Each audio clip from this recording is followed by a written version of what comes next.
On connaît tous Joséphine Baker, la chanteuse et danseuse phare des années folles. Mais qui est-elle vraiment et qu'a-t-elle fait ? Bienvenue dans Sur leurs traces, le podcast qui retrace les biographies des grandes femmes qui ont marqué l'histoire.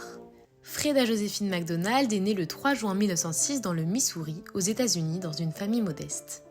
Elle passe une partie de son enfance à alterner l'école et les travaux domestiques pour des riches familles, chez qui sa mère l'envoie travailler pour l'aider à vivre. Elle quitte ensuite rapidement sa famille et entre dans une troupe d'artistes de rue avec laquelle elle part sur les routes. Elle tente en vain sa chance à Broadway, mais est à la place repérée pour participer à une revue en France. Joséphine Baker devient une icône des années folles et conquiert les Européens par sa danse et ses expressions uniques, notamment grâce à sa prestation dans la Revue Nègre en 1925 et à son fameux numéro dans lequel elle danse vêtue uniquement d'une ceinture de banane. Sa beauté, son humour et son énergie sur scène séduisent le public et fait d'elle une superstar. En 1931, sa chanson « J'ai deux amours » devient un immense succès. Pendant la Seconde Guerre mondiale, Joséphine Baker s'engage activement dans la résistance française. Elle utilise son statut pour collecter des informations et transporter des messages secrets.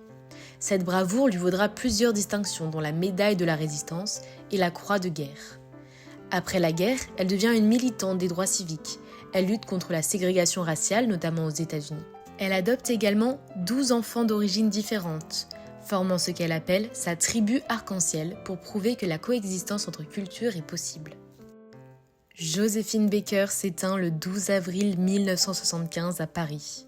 En 2021, elle devient la première femme noire à entrer au Panthéon.